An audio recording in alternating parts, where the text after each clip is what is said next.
welcome to the Most Excellent 80s Movies podcast on the Most Excellent Podcast Network. It's the podcast where a filmmaker, a comedian, and an actor / comedian / podcaster all come together in a quest to take another look at the 80s movies we loved, hated to love, and loved to hate. And as always, we are going to turn this thing up to an 11. This is Spinal Tap, a movie selection from 1984.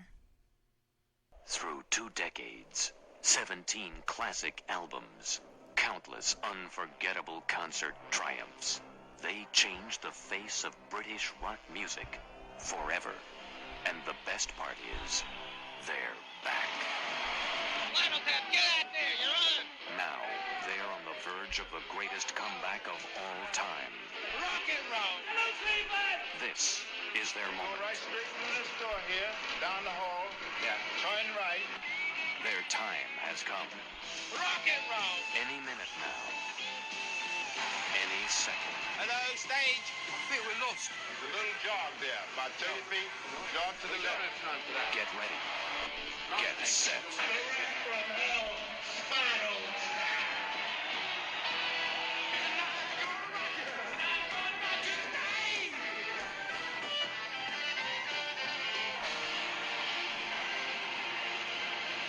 Heavy metal's deep. You can get stuff out of it. My name is Marty DeBerge. I'm a filmmaker. One man dares to probe the hidden secrets. I was just pointing at it. Well, don't point even. Don't even point? No, it can't be played. Never. I mean, Can I look at it? No. One man dares to hear the shocking answers It's tragic, really. He exploded on stage. to questions like, is the world really ready for Spinal Tap? You put a greased, naked woman on all fours with a dog collar around her neck and a leash. And pushing a black glove in her face to sniff it. You don't find that offensive? No, You don't no. find that sexist? Well, you should have Listen seen the to me. cover they wanted to do.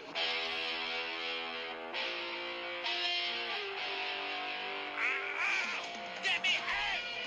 After years of vicious gossip, The official explanation was he choked on vomit. Well, they can't prove whose vomit it was. years of ugly rumors, It's a passion. This is a fact. And you are Spinal Tap? Oh, what's going on here? Hi. now the vicious, ugly truth can be told. Well, I'm sure I'd feel much worse if I weren't under such heavy sedation.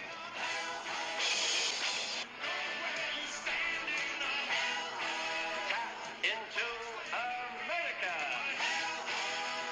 From the place where eardrums go to die, come the living legends of rock and roll lunacy. This is Spinal Tap.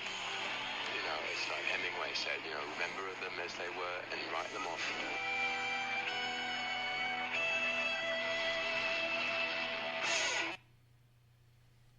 I think that's the longest trailer ever. Yeah, is it me, or have trailers gotten shorter? Yes. Were they all that long back then? No, none of the ones that we've played so far has been 3 minutes long. Like easily half of the best gags were in that too. Yeah. Like, or at least the most like iconic ones. Mm-hmm. Yeah, you wouldn't even have to go watch the movie. The trailer would. Yeah. Is that our final recommendation? The shortest episode ever. Well, good night, everyone. Listen to the trailer. Good night, folks. We're not even going to tell you who that third voice is. But this voice, of course, is Chrissy Lenz, comedian, improviser, director of National Comedy Theater. And then the other voice you recognize is... Nathan Blackwell, filmmaker from Squishy Studios. And with us is a compadre of mine. the James third Jose. voice. Hello, everybody. Hello. Thank tell you us, for having me on. Tell us a little bit about you and Actor, what you do. comedian, podcaster. Podcaster, yes. Podcaster, yeah, I can say I'm a podcaster now. That's what I've been working on recently. We started a new podcast called Is It Dark in Here?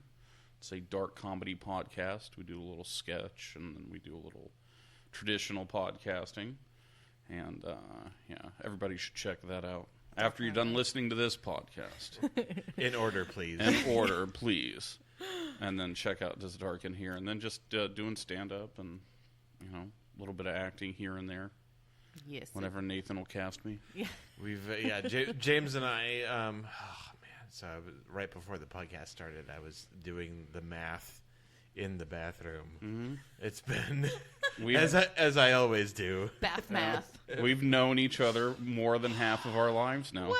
That's Yeah, awesome. Apparently, the 90s are now 20 years ago, and that was upsetting to me. Ew. In the bathroom. Stop saying things like that. I'm literally aging on this podcast as you listen. It's like that scene in Indiana Jones. Yeah. Where the guy turns yeah, around. it's literally I'm watching happening. it happen. That just happened in the bathroom. It's just unfortunately you're not going to die as fast. So thanks for coming over, James. No, Yeah, no so problem. James and I know each other from high school. At South Mountain High School, it had a magnet program, and there was actually just a ton of different magnets there. So I was in the communications magnet, which was both. I mean, actually, it went into three directions: print, radio, and TV. And I was in the TV video track. James was in the theater track, right? Mm-hmm. Yeah. And then there was also dance. There was aerospace. There was law. There was like ceramics. We get it. You went to high school, Nathan. Jeez. Okay. And so yeah, it actually was not very common. You'd think it'd be a great fit of like the video people and then the actors to like collaborate a lot. But Yeah. most of the video people were more interested in like new TV station stuff. Yeah. Like Okay. more just like normal production, like Fox 10 or whatever, like, you know. Like news or like Yeah, there was daytime talk only show? well, just like the normal like video. Yeah, I don't know. Well, I mean, I think it was geared more towards actually getting work. Yeah, it was than actually geared creativity. towards those people and not Oh, towards sure. like so the only two people that were interested in doing weird short films were myself and then my friend James Batson, who I just played with video games last night on the Xbox with. Yeah, he's in Arkansas now, and so James and we did some weird movies, and we've continued to do so. That's awesome. You know, we've never not done a weird movie. I don't think. Right. You say like we did some weird ones, Yeah. and some regular ones. No, they've all I was been trying weird. to tally. So I think we've done 11 things now. So 2 feature films, and then web series and short films. If I had to say what is the least weird one, Forever Midnight, or is that just weird Probably. as default? Yeah, Forever Midnight. We we were all like 19, and we thought that was it. Yeah. Like we had really thought we were like this thing is going to take off. I'm not familiar with Forever Midnight. What is that? So it's kind of like it's almost kind of like My So-Called Life, the movie. It's like a coming of age movie. And about werewolves or people that about can werewolves. only No, be no. awake at night? There was some comedy, but it was more or less a drama. So it Oh. was kind of like out of my wheelhouse and stayed there. But yeah, it was. We did that in 1998. Which was officially 20 years ago, as we pointed out. Yeah. Nice. Yeah, we all got a little bit of dough for it, and we're like, Yeah. oh, this is going to be awesome. And I signed This is a gonna contract, start our and this is going to careers. start our careers, and here we Yeah, are. and here we are. And, Yeah. and you've And now made we're it. doing a Clear. podcast. Yeah. Now this is the pinnacle of everything that's happened. Absolutely.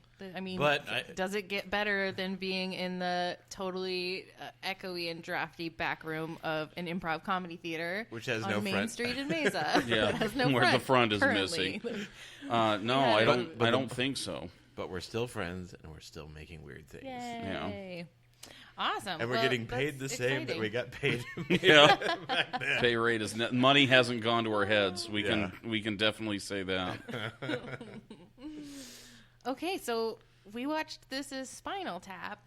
What's your like history with it? Is it a old favorite? Or? Yeah, it's one of my favorites. When you guys asked me to do the podcast, I was offended that it hadn't been done already, and that there were we made it 24. yeah, there was episodes and- any 80s comedy that was done before This Is Spinal Tap. There were a few on the list. I guess, yeah, that's true. I That's think, true. yeah. So, but no, it's just one of the movies that really blew my mind. like comedy-wise, of how funny it was when I first watched it. And did you see it as a kid?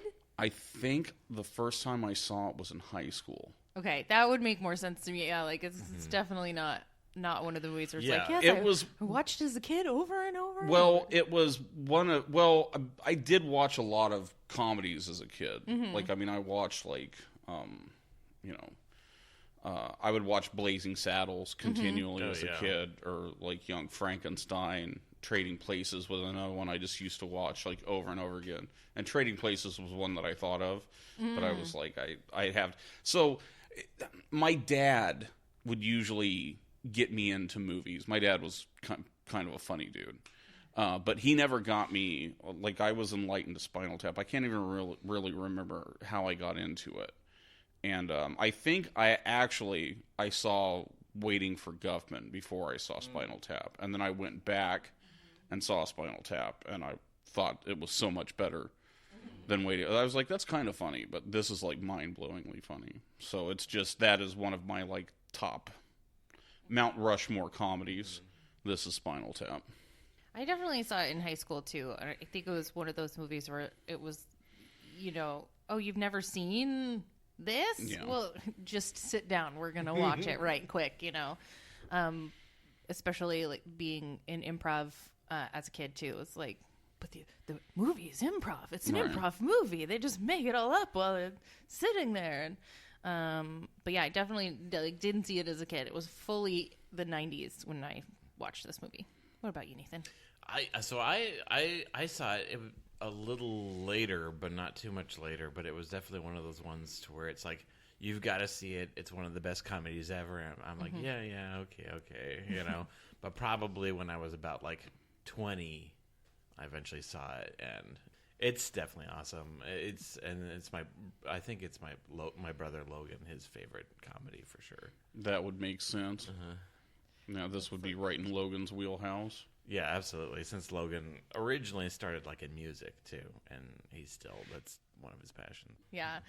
So like we were all sort of saying before we started, like I think I have the fewest amount of notes that I've ever taken for one of our movies, and it's all just things that I like. Like, remember, bring up this bit. I mean, so our last episode was RoboCop, and it's a joy to watch, but there's some crazy stuff to comment on, and it's tough to comment on in terms of like pithy witticisms and stuff like that, because they're doing all the work and it's all working, you know. Yeah, there's nothing about this movie that falls apart. Yeah, you know. Yeah, I mean when people like with like modern day, you bring up like like the quote unquote modern day improv movie, you think of like the Judd Apatow stuff, or like the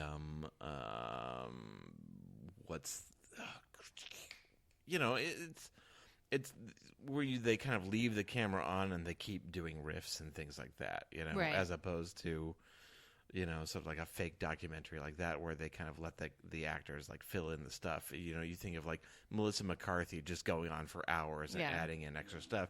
And when you think of those Judd Apatow movies, and I do enjoy them, but there's no fat on this movie. This is Spinal Tap. It moves really quick and it's strong the whole time. It's muscular. There's no lull. Yeah, when you think of like these, you know, like these Apatow movies, they feel like a lot of extra deleted scenes that are in there that they love, and it's just kind of a bit slow and wandering, you know. Yeah.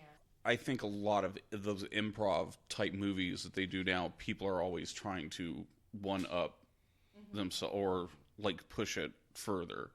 Where there are moments in this that are just perfectly improv. Like one, you know, they understand that it's not going to get any better than what the other person just dropped on them. So that is the meat. That was the funny, and we're just going to leave it at that, and then move on to something else, which is really like that's a perfect one. When I think of that is like Melissa McCarthy of that person, that person just pushing it, and then going and trying to one up, and these are just such beautiful spots, and some of them are so underplayed too. So completely underplayed.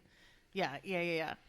in such a beautiful way. Like I think what makes it work, and you know, the mockumentary style is, I feel like, overused these days, particularly in like sitcom settings. Almost every sitcom now is a mockumentary style, you know, where people sitting and talking to the camera. Yeah. And the joke, especially since The Office. Yes. Yeah, exactly. But like, that's the joke, is that, you know, you pan to Jim and he's just looking into the camera with that, you know, face. And that's where that's the punchline of the joke, is looking into the camera that way. And like, this one, I think, plays it so earnestly. It's so real. It's so, like, as you said, underplayed. They're not one-upping each other. They're not hamming it up. They are just, like, living in their characters and responding to each other honestly. And I think that's what makes it so brilliant, is all the times that they hold back. I think the only times that it gets over that line, I would say, is as they're describing the many deaths of their drummers. Yeah. I think there's even a moment where Christopher Guest breaks a little bit. I think there's at least like 4 times that Christopher Guest breaks. Yeah. And then especially when they're like, oh, it was a gardening accident. It was an unsolved gardening accident. And then when they're describing the spontaneous human combustion, and it's just like, it's all just so real. They're just nodding, sad nodding. It happens a lot. It's just nobody talks about it. Yes.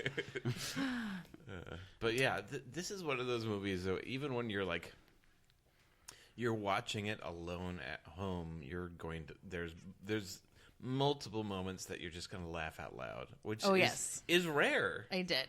You know? I definitely did. I can only imagine like what this would be like with a crowd. That'd be great. You know, where you're just feeding off the energy of everyone else.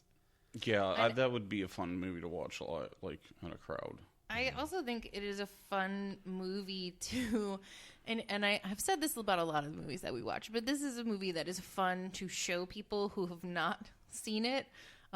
But unlike with maybe Mannequin, it's not because they're going to be like, what is happening? I don't understand this world. What even was the 80s? But it's just to be like, look at what you're discovering, and to see somebody laugh at a joke that you know by heart for the first time is so nice. And there's so many moments. Like, yeah, a lot of them were in the 8-year-long preview. That's true. But there's sight gags. There's physical humor. There's, you know, it's everywhere. It's so good. Yeah, I think it's a testament of how good the movie is. When I was in college, I took a film class, and the guy teaching the film class was actually a reasonably intelligent person. Oh, that's good. And he didn't know it was that Spinal Tap was fake. Do you know what? I saw a lot of things as I was like reading through like the Wikipedia and like the Did You Knows and stuff, that was like a lot of people don't know that this is he fake. legitimately had no idea. I'm like, yeah, that's Harry Shearer, and that's Christopher Guest. That's a dude from Waiting for Government. Yeah. And he's like, oh yeah, oh okay, yeah. And I'm like, you don't recognize Rob Reiner? Right. And he's like, oh, well, I thought it was a real movie that, like, he was doing, but I didn't know about these guys. Like, oh, that's really funny now. That's funny. Fran Drescher and Billy Crystal and Paul Schaefer. And now that you say that, I totally remember that being maybe a stressor of me not wanting to see the movie. It's like, I don't want to see them, like, making fun of these guys. Like, I didn't know that it was fake. Like, is it fake? Is it real? Like... And then you watch it and you know. Right. Well, some people. I guess not. There's a lot of comments of people not realizing that. There was one story I read that was about somebody like famous-ish, I don't know, watching Spinal Tap open for the band from A Mighty Wind, whose name escapes me. And like, didn't put it two together that it was any of them. Literally the same men. But I think part of the reason for that is because, okay, the other thing, in addition to the variations on the death of drummers, is how insane the songs are. Yeah. Because I was just going to say, like, it's because people believe it's real because it's so real. It's so real that, it so realistically could be about a real band until you get to the songs. Sex Farm? I walked around singing Fat Bottom for probably 2 hours after I watched it today to, because my wife knows that I'm an ass man. So I had started humming it before, And now everyone knows. And now everybody knows. I don't care. I talk about it on stage. But behind Queen's Fat Bottom Girls and Sir Mix-a-Lot's Baby Got Back, I think it's number 3 with me. A joke song, but it really, resonates with you in a meaningful way. How do I leave this behind? That's a great line. It is. Because behind also means a butt. Yes. That is great. It works on more than one level. It is a double entendre. It is perfect. And I think it's the most possibly really realistic of all the songs. I don't know. I don't know. I love Stonehenge. That's so, British rock that reminds me of, like a lot of stuff like the Moody Blues. First off, it's not really heavy metal as much. I mean, it's really more rock and roll. They say heavy metal, but it's really more like Kiss, Detroit City rock and roll, kind of stuff. Something that you said Stonehenge, something that I had never noticed before until I watched today. In every concert that they play, there's somebody yells, "Play Stonehenge!" There was always in every one. I would back up and listen, and as the camera's panning around, there's always one dude who goes, "Play Stonehenge!" It's their great. Freebird. Yeah, it's their Freebird. So then the best thing is we should go back to doing Stone. I don't want to do fucking Stonehenge. Oh, it was great.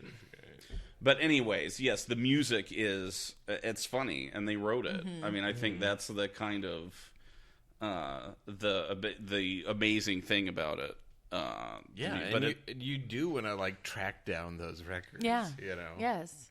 Well, and I love too that they show you as they're showing you the history of the band, and they are parodying the Beatles and stuff, and they're showing them in their 50s version with their glasses and they're in black and white and stuff, and they're showing all the different. Or there's the one that's kind of like a sitar sounding song. Which one is that? That's when they're the boo boo go or something. The boo boo go go show or something.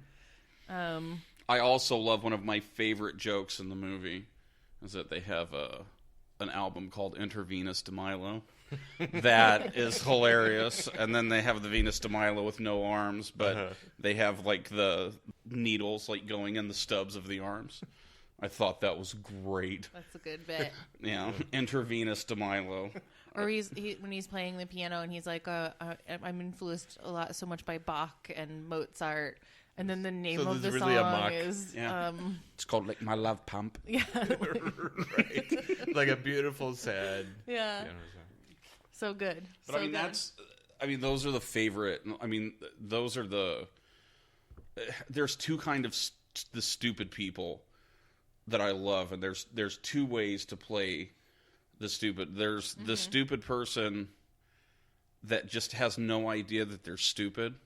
Yes. And there's the stupid person that thinks that they're smart. And when people ham up stupid, to me, it's not funny. That's really, when they're but when they're just stupid and contemplative about it, I think that's the greatest thing. Or when you go to The Office and, Michael Scott, the guy that's, I think... Oblivious. Yeah, that's why I used to love my mom. She was stupid, but she thought she was the smartest person in the room. And then when she would learn something, she would leverage it against everyone. Right. Because she had a kernel of knowledge now. She would drink in the back room, and you could hear kind of what she was listening to, so you just hear pieces of it, and you'd hear and the flamingo feeds. And then the flamingo, so Just watching something about a flamingo. So I'd be sitting out, and she'd come walking down the hall. She'd go, "Honey, do you know why flamingos' feathers are pink?" "Nope." "You don't know why flamingos' feathers are pink?" "No. And you didn't know until 5 minutes ago." "Why are flamingos' feathers pink, Mom?" "Because of the fish, the krill that they eat into the water. It turns their feathers pink." "I can't believe that you didn't know that." I'm like, "Yeah, sorry. You're so much smarter than I am." I would wait like a day, and then I'd go back. I'd be, "Hey, Mom, why are flamingos' feathers pink?" "Oh, I knew that." I only know that one because I used to drive the tour train at the Phoenix Zoo. Yes. No, that's cheating. Yeah. That's the Dunning-Kruger effect, right? The people who know the least will speak up the most. Yeah, I've never heard of that, but that's true. There has to be legitimate science behind that. There is, and it's the opposite is also true. That people who know the most about any given subject are most likely to be like, "Well, don't quote me on this," and I'm not 100%, or like, "This is just what I think. I'm not an expert." And it's like those are the people who know the most, and the people who know the least are most likely to be like, "I know exactly what this is, and I'll tell you." So yes, yeah, and these guys, you just believe them, A, that they are that stupid, and B, that they are that pompous, and that they are, gigantic failures, basically. But it's okay because they don't really realize it. Well, and those are the moments, I think, like, but that's the best sad moments, where they're like having to face the reality of they're kind of going through their Yoko Ono experience. Yes, and they go to the record signing and nobody's there. They play at the Air Force Base and people are just walking away. Paul Schaefer. So great. Just kick my ass. Kick my ass. I'm not asking you. Do it. So good. Well, yeah, and one of the things that Nathan and I have talked about a lot too is that it's kind of hard in this context to talk about a movie that's really good because you don't have those juicy moments to sort of pick apart and be like, what the hell were they thinking making this movie? Obviously, at the end we sort of ask the question, does it hold up? But we don't really have to ask that. This movie holds up perfectly. Well, yeah, I mean, if you just have to look at your favorite comedies today. Yeah. I mean, it holds up on it holds up the movie holds up. Just the style of it and the comedy of it and the acting of it. But it also holds up so much to our culture today of, my wife watches Keeping Up with the Kardashians. Oh, God, yes. And you are just marveled at the fact that these people can't sort of step away from what they're doing. Keeping Up with the Kardashians is essentially Spinal Tap.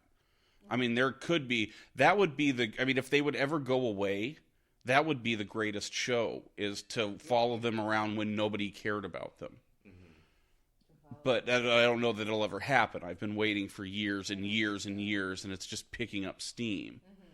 But it's the same thing. That was the thing that because I watched it today before we did this, and that was the thing that amazed me, is just how that same celebrity, it just resonates so much now with what they're doing. And the way that my favorite character is probably Ian, the manager, just what he goes through to insulate them from and just saying like, "Oh, the Boston show's been canceled, but don't worry, it's not a big college town."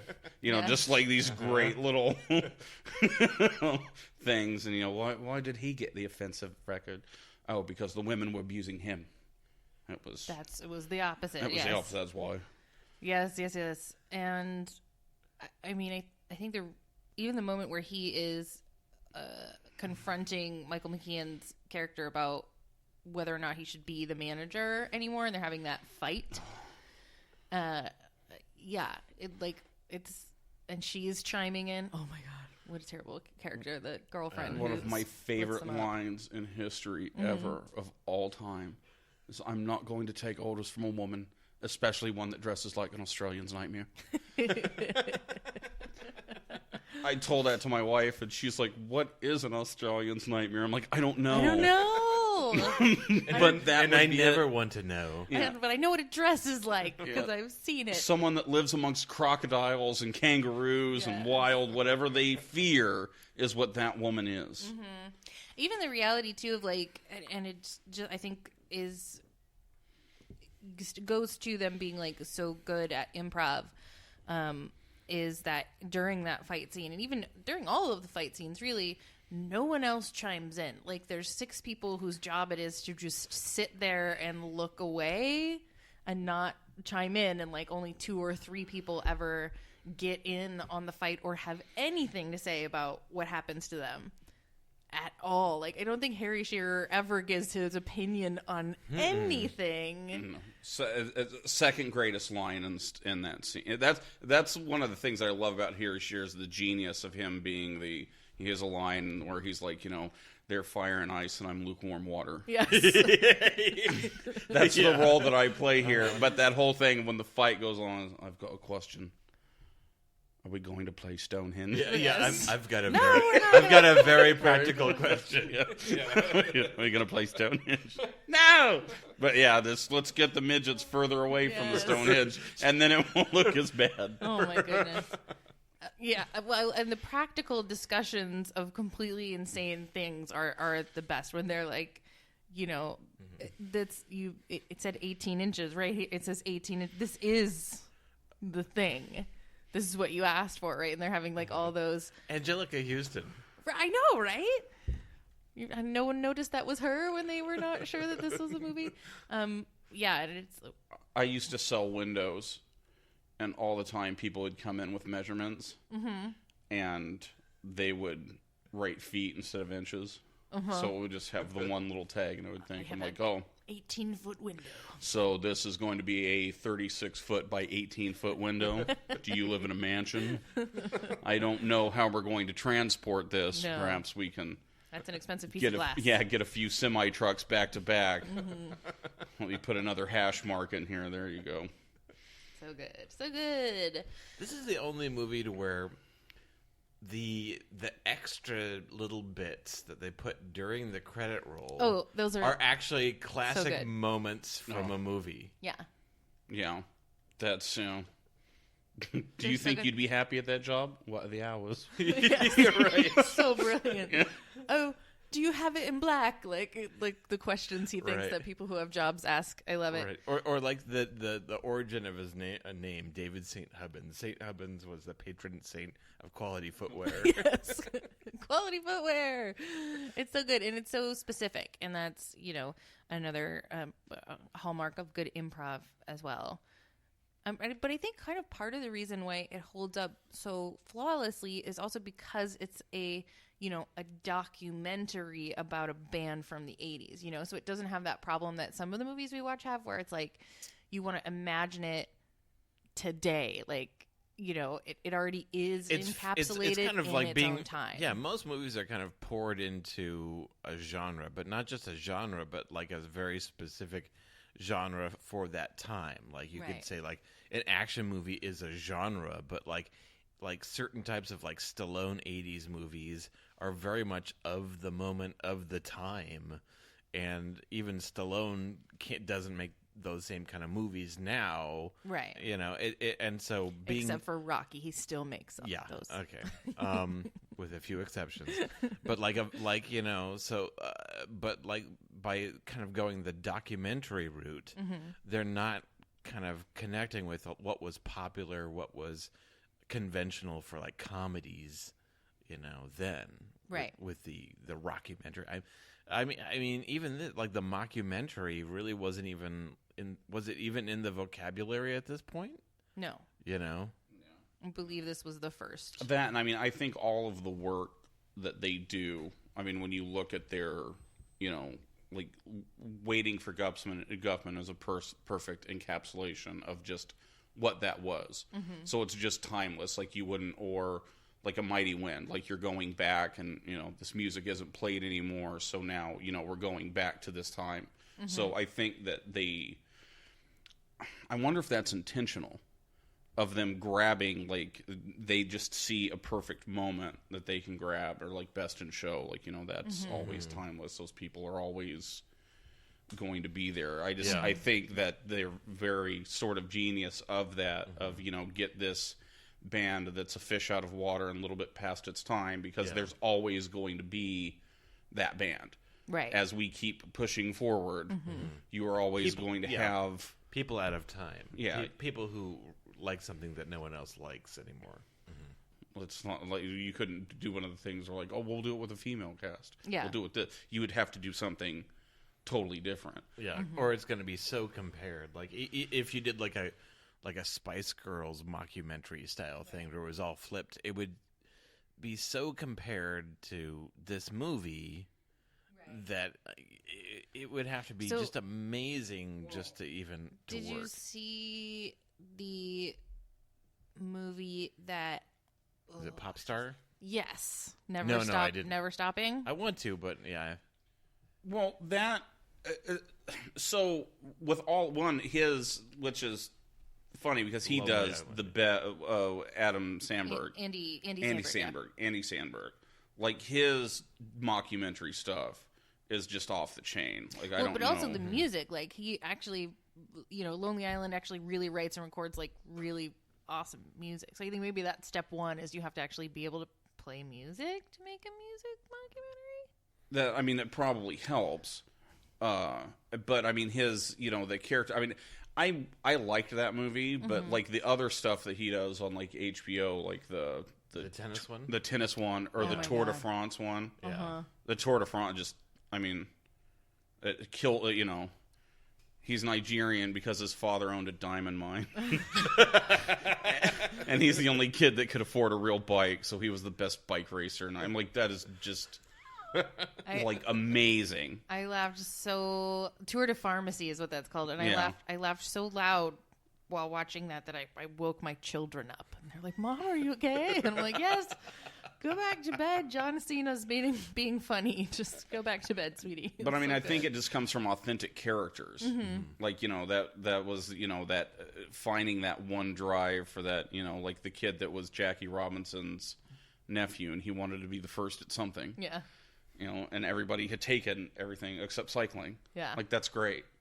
Like, that's your through line through the whole thing. And that's what those, that's what all those characters do in that movie. That's why I love that character of Ian so much, is it's just his laser focus to push the group through this. Like, nothing ever, so I got us a room, got us a gig.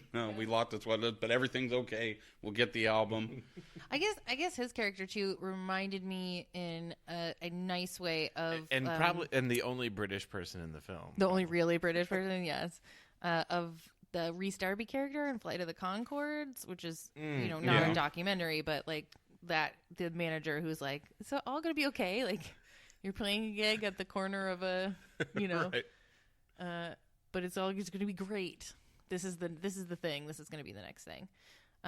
So I think that this might be the easiest movie ever to create a scale for, right? So it's just like it's out 11, of 11, right? yeah. It's gotta be. There's nothing else you can do. So I think we're probably all like unanimously gonna have super high ratings for this. Yeah, probably not too much variation like we usually get, but James, on a scale of 1 to 11, also I just love that moment so much where he's questioning him about why not just make 10 louder, and the response is just like, will these go to 11? Like, right. And the earnest formulation of it. Yeah. You hear him think. Everything is so sincere. So it's a funny thing. So when I do stand up, I do act outs. Okay. And people all the time will ask me, they'll be like, "Well, how do you do act outs so well?" Like, it's like you can, like, when you do it, I can hear the other person. So how do you do them so well? And I always ask them, I say, "Do you know what the other person's saying?" I'm like, "No." Like, then how are you talking to them? Like, if I'm not listening to what you're saying. I'm just going to just talk over you. There's no rhythm to it. It's to take that honest moment to really formulate, and that's the genius thing about that is he just took a minute to why doesn't he get it? Yeah. It just, I mean, it's pretty, but it goes to 11. But just like in his head, like that's the other thing, is like playing the stupid person that doesn't know he's stupid. But how can I explain to this moron that this one goes to, I thought it was pretty clear. It goes to 11. Yeah. Just genius. Genius! So you give it an 11? Yeah, you have to give it an 11. I'm going to have to do that too. We're making this.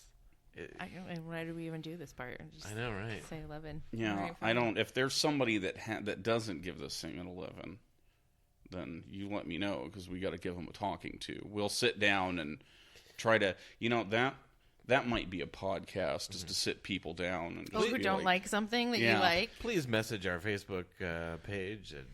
If you give this a 4. I would be happy to come back down. We'll do a follow-up episode. And sit down and just berate somebody. Be a guest. I'm looking forward to it. Prove your point. Why is this a Spinal Tap, not an 11? Or what is it that the people say, like, never mind, ignore me. Like, they sit at little tables. Do you know what I'm talking about? They sit at little tables and they say, they have like a sign that says, this is my... prove me wrong. That's not it though, right? There's a change my mind. Yes, it's change my mind. It's a dude. I forget the dude's name, but he has he's like he has kind of like a right wing show. Yeah. And he goes to college campuses, and he's like, there are only 2 genders. Change my mind. Yeah. And then people put stupid stuff on the table, but it's kind of, I watch those because I find them humorous. Because it is just bait. And the thing is that you're going to colleges, and these kids really don't know why they think what they think yet. So it's just kind of mean of the guy to pit. Yeah, but change my mind. It's Dunning-Kruger again, in effect. Yes. Okay. If you've learned one thing from this podcast, I hope. And then also Jazz Odyssey. We didn't talk about Jazz Odyssey. Oh, Jazz Odyssey. Tell us more. What about that was it. What do you want? That's it? You just want to mention it? Okay. All the stuff that I wrote down, I just wrote dust for vomit.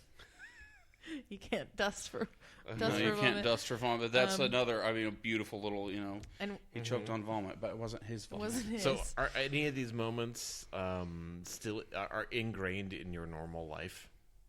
Like these reoccurring, like the classic moments are the songs, or like I always think of somebody when I think of somebody who's just lost.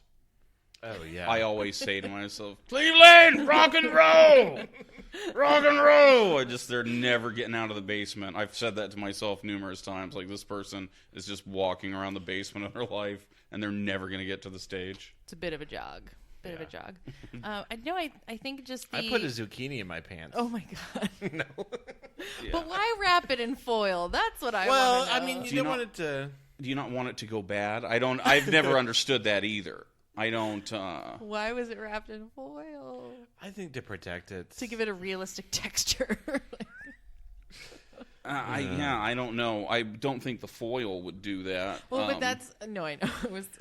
I think this goes to 11. Is in everyone's lexicon. Yeah. What was I going to say?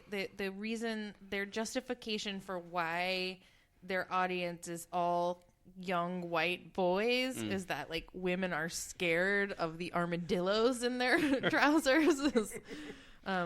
Which that was something. There was I remember Dee Snider was doing an interview one time, and he had brought up the fact that the Judas Priest lead singer, his name escapes me, but he came out as gay.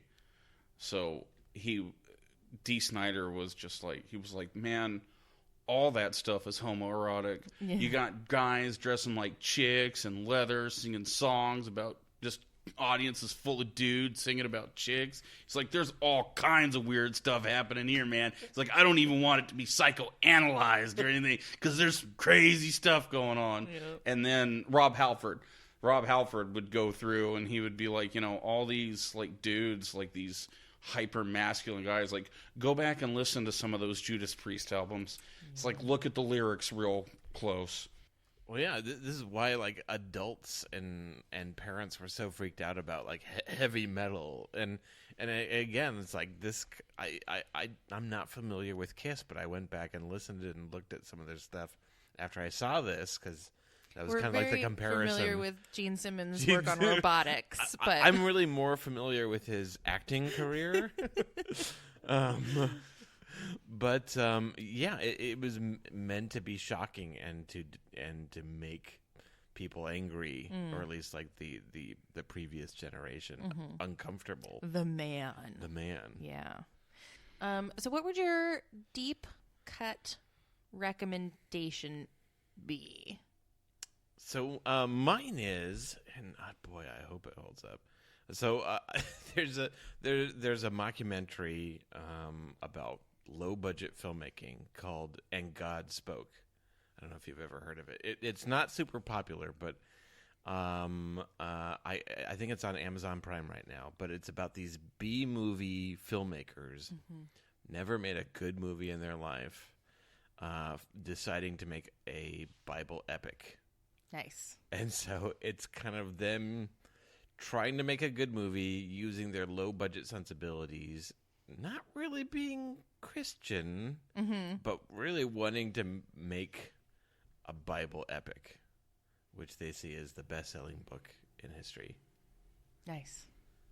And it's called And God Spoke? Yeah. Cool. What about for you, James? So my deep cut is an actual documentary. Oh, okay. Way to turn it on its ear. No, this is sad because you've seen Spinal Tap. There's a documentary on Netflix called Anvil. Okay. Anvil. Okay. And they were a heavy metal band in the 80s. And the documentary starts up with them talking to members of like Metallica and like Dave Mustaine and people that were like from that era that kind of went into the 90s and had success or had like a second chapter of their career. And all of them are just so complimentary to Anvil. And they're like, yeah, they used to kill at these festivals and, they were a great bunch of guys. And I just don't know why they ever took off. And they are 3 dudes that live in Canada that play a bar on Saturday nights that throughout the movie they borrow like $7,000 from their families to make an album that sounds terrible. It's nobody listens to this music anymore. It's like it sounds the same as the stuff that they were playing like 15 years ago or whatever it is in the movie. And they're just like, man, this is going to kill. Like, we're going to get this album out and we're going to be right back on top. And they're just old and fat now and their hair is all stringy. And it's just sad because it literally is. It will give you so much of an appreciation for what they did in This Is Spinal Tap because these dudes are just living it. Like, they break up and like, we can't break up, man. We've been together for 20 years. And, we need to go to Oslo and do this show. And, like, they're living out of a bus and getting screwed out of their money. And it's just, it's beautiful because it is art imitating life, imitating art. So watch Spinal Tap first, because then if you're listening, you've never seen either one of them, watch Spinal Tap first, because then it will make the pain and humanity of Anvil that much worse, because in your life that they have sat down and watched Spinal Tap and have just not seen it. They thought it was real.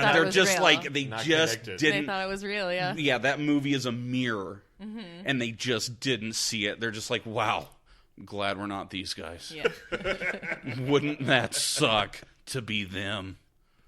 Awesome. I'm going to recommend an in real life experience. I'm going to recommend, obviously, improv classes. I think that people should take improv classes for just so many reasons.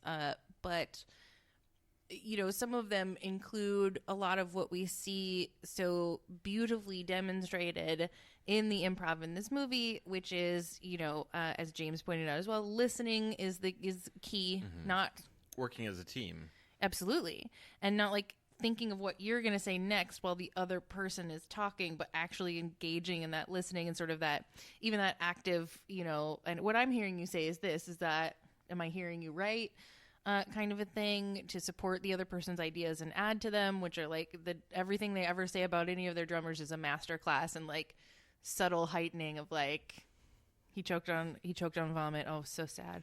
It wasn't his vomit. Yeah. And then they couldn't prove whose it was, you know, and they're just, it's the yes and back and forth. But also, you know, and those are things that people talk about all the time when they talk about improv, but also, you know, making the other person look good, I think, is something that this movie really shows in an amazing way, is that like none of these guys is doing that sort of thing that I think you mentioned too, James, where they're hamming it up to be like, no, look at me. Where they're topping I've each other. got the bit. I'm going to, you know, I'm going to top what you just said. It's all about like setting the other person up to get the bigger laugh. I mean, when you see two people who are both listening at the same time, it's really exciting to me. You teach improv. I do. I try to talk to like comedians, and they're like, well, I need to work on crowd work. And I'm like, well, just talk to the person. Like, you're trying to think of jokes to say.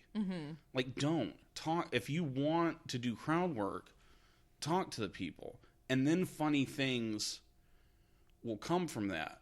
But they do it just so ass backwards. And I guess it's probably the same thing with, you know, when you have students that come in, it's like, oh, well, I got these ideas, and it's like forcing the round peg into the square hole. Yeah. Whereas just, you know, there was a 30 Rock one time that I wish I could show everybody, but there was a bit on 30 Rock where the two of them used to be in an improv group together. I know exactly the bit you're going to say. I know exactly the bit So they're like, we need two characters. And they're like, Sling Blade and Oprah. Yep. And Tina Fey goes, I sure do love these French fried taters. And the other one goes, no, you don't, Oprah. Yes. I reference that in classes all the time. Completely, like, but that was, I wonder how long they came up to write just the perfect line to shut everything down and grind everything to a stop. The no but. It's so perfect. Yes, the no but. Yeah, and you hit the nail on the head. Like, you know, trying to be funny is the enemy of comedy. And I think that this movie does that so beautifully, because the more earnest you play it, the more sincere you are. And the more you truly believe what you're saying. You're not trying to be funny, you're just trying to be real. That's what creates those moments of comedy. And that's like what this movie is, a masterclass. And I think all of the Christopher Guest versions of this too as well, that we mentioned, Mighty Wind and Best in Show, my personal favorite, Best in Show, and you know, Waiting for Guffman, are all just like masterclasses and people taking it so seriously. They are not trying to be funny. They are trying to be serious. And that's what makes brilliant. So learn to do those things. Take an improv class. There are so many ways that it will make your life better. Okay, so where can people find your podcast? Where can they find you to watch your comedy or possibly experience it in the social medias? You can go through, we are on iTunes, Stitcher, Spotify. This is It Dark in Here? Yeah, this is It Dark in Here? So Is It Dark in Here with a question mark. And yeah, check us out and follow us on Twitter. We're on Twitter and Facebook. And yeah, check me out. You can follow me at Jay Hohenscheit on Twitter. And yeah, check out the podcast. And thank you guys for having me. Yeah, great to have you. All right. Thank you so much for listening. Be sure to join us next time when we'll be watching a movie from the 80s. Oh, and we've also said you can find Nathan at squishystudios.com, and on the tweets and the Instagrams and all that stuff is Squishy Studios. You can find Chrissy at nctphoenix.com, same thing, and Chrissy Lens on Twitter and Instagram. Hey, when you're out there in the world, make sure to keep the most excellent 80s movie podcast motto in mind: to be excellent to each other and... Jazz Odyssey.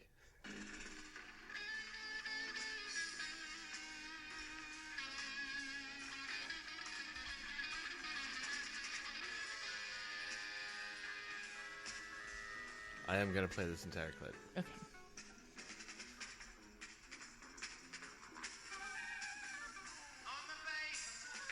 It would be betraying the spirit of Jazz Odyssey if I didn't play the entire clip. The 20-minute clip. No, not really. Aww. That's it.